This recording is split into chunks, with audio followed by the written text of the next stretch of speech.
মোহাম্মদ কেবলমাত্র মানুষের জন্যই নয়, বরং অবলা প্রাণীদের কাছেও ছিল এক আতঙ্কের নাম। সেই নিরীহ প্রাণীটার ক্ষেত্রেও ছিল মোহাম্মদের ভয়াবহ বিদ্বেষ। একজন নবী কি করে এইভাবে সকল প্রকার কুকুরদেরকে হত্যা করতে বলতে পারে?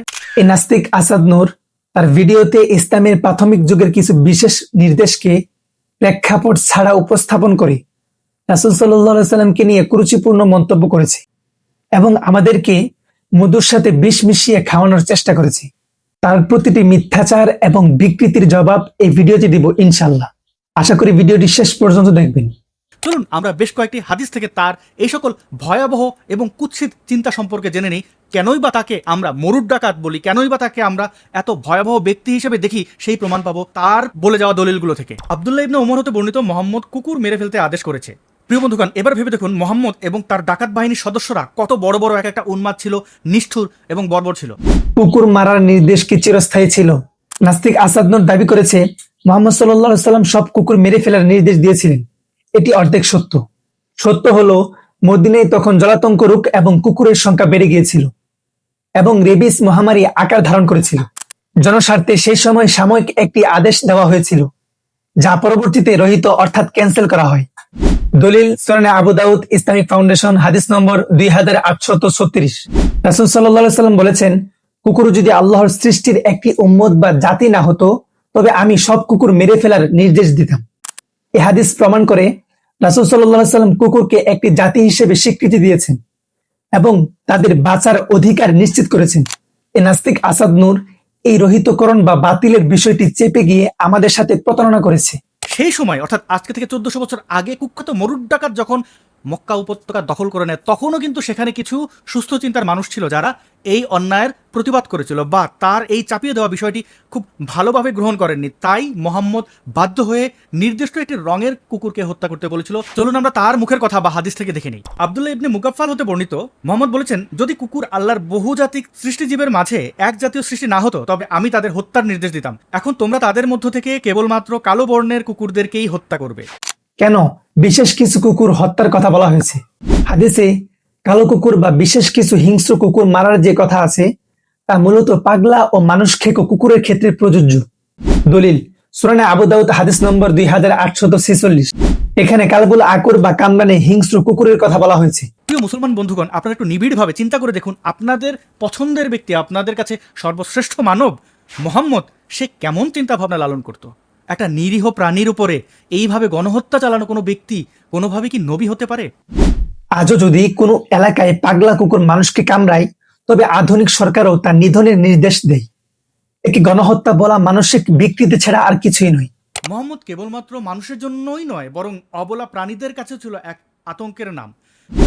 এই নাস্তিক আসাদ নূর যাকে আতঙ্ক বলেছে, সেই রাসূল সাল্লাল্লাহু আলাইহি সাল্লামের শিক্ষা থেকে আমরা জানি যে একটি কুকুরকে বাঁচানো জান্নাতে যাওয়ার পথ হতে পারে।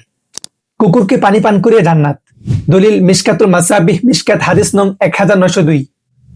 রাসূল সাল্লাল্লাহু আলাইহি সাল্লাম একটি ঘটনার বর্ণনা দেন, যেখানে এক পাপিষ্ঠ নারী একটি পিপাসার্ত কুকুরকে নিজের মোজা দিয়ে পানি তুলে পান করেছিলেন। এই দয়ার কারণে আল্লাহ তাকে জান্নাত দান করেন। সাহাবীরা জিজ্ঞেস করলেন, হে আল্লাহর রাসূল, পশুদের সেবা করলেও কি সওয়াব আছে? তিনি বললেন, প্রত্যেক প্রাণীর সেবাই সওয়াব আছে, বিড়ালকে কষ্ট দেওয়াই জাহান্নাম। দলিল সহিহ বুখারী, তাওহীদ পাবলিকেশন, হাদিস নম্বর 3482। রাসূল সাল্লাল্লাহু আলাইহি সাল্লাম সতর্ক করেছেন যে এক নারী একটি বিড়ালকে আটকে রেখে না খাইয়ে মেরে ফেলার কারণে জাহান্নামী হয়েছে। অর্থাৎ প্রাণীর প্রতি নিষ্ঠুরতা ইসলামে সরাসরি জাহান্নামে যাওয়ার কারণ। একজন নবী কি করে এইভাবে সকল প্রকার কুকুরদেরকে হত্যা করতে বলতে পারে? তার মনুষ্যত্ব কোন পর্যায়ে? অজুহাত হিসেবে সে বলেছে কুকুর ঘরে থাকলে নাকি ফেরেশতা আসে না, নাপাক হয়ে যায়। একটা প্রাণী কিভাবে নাপাক হয়? প্রাণীদের মধ্যে বৈষম্য কিভাবে সে করলো? এ নাস্তিক আসাদ নূর বিদ্রুপ করেছে যে কুকুর ঘরে থাকলে ফেরেশতা আসে না কেন? ইসলামে পাহারাদার, শিকারী এবং গবাদি পশু রক্ষার জন্য কুকুর পোষার স্পষ্ট অনুমতি আছে। দলিল সহিহ বুখারী, তাওহীদ পাবলিকেশন, হাদিস নম্বর 3324। ঘরের ভিতরে অর্থাৎ যেখানে নামাজ ও ইবাদত হয়, কুকুর না রাখার কারণ হলো পরিচ্ছন্নতা ও স্বাস্থ্যবিধি। কুকুরদের উপরে বিভিন্নভাবে নির্যাতন, নিপীড়ন চালাচ্ছে, কারণ তাদের মোহাম্মদ বলে গেছে কুকুর ঘরে থাকলে ফেরেশতা আসবে না। কিন্তু ওই ঘরেই চোর, ডাকাত, খুনি, ধর্ষক ঢুকলে কোনো সমস্যা নাই, সেখানে ফেরেশতা আসে। ফেরেশতার কাছে এমন একটা নিরীহ প্রাণী কি করে খারাপ হতে পারে? কুকুরের লালায় অনেক রোগ জীবাণু থাকে। ফেরেশতারা পবিত্রতার প্রতীক। তাই অপবিত্র পরিবেশে তারা আসেন না। এটি একটি আধ্যাত্মিক ও শারীরিক শুদ্ধতার বিষয়। এটাকে আসাদ নূর বিদ্বেষ বলে অপপ্রচার চালাচ্ছে। মানুষের মধ্যে মনুষ্যত্ব তৈরি হলে, মানুষ মানবিক হলে, কোনোভাবেই মরুড ডাকাতের এই ধরনের ঘৃণা, বিদ্বেষ, এই ধরনের বীভৎস চিন্তাভাবনা এই সমাজে কোনোভাবেই থাকবে না। ধুয়ে মুছে যাবে এই ধরনের ধর্মীয় সন্ত্রাসীরা। এই নাস্তিক আসাদ নূর রাসূল সাল্লাল্লাহু আলাইহি সাল্লামকে মুরুখ ডাকাত বলে যে গালি দিয়েছে, তা কেবল তার নিজের বংশীয় রুচি ও অজ্ঞতার বহিঃপ্রকাশ। যে মানুষটি যুদ্ধের ময়দানেও গাছ কাটতে, নারী, শিশু এবং এমনকি পশু পাখিকে আঘাত করতে নিষেধ করেছেন, তাকে নিশ্চয় বলা পৃথিবীর সবচেয়ে বড় জুক্স। এই নাস্তিক আসাদ নূর কেবল সস্তা জনপ্রিয়তার জন্য প্রেক্ষাপট ছাড়া হাদিস বিকৃত করছে। সুস্থ মস্তিষ্কের যে কোনো মানুষ দলিলগুলো মেলালেই তার মিথ্যার জাল ধরতে পারবে। প্রিয় অডিয়েন্স, এই ছিল আজকের ভিডিও। দেখা হবে পরবর্তী কোনো ভিডিওতে। আল্লাহ হাফিজ।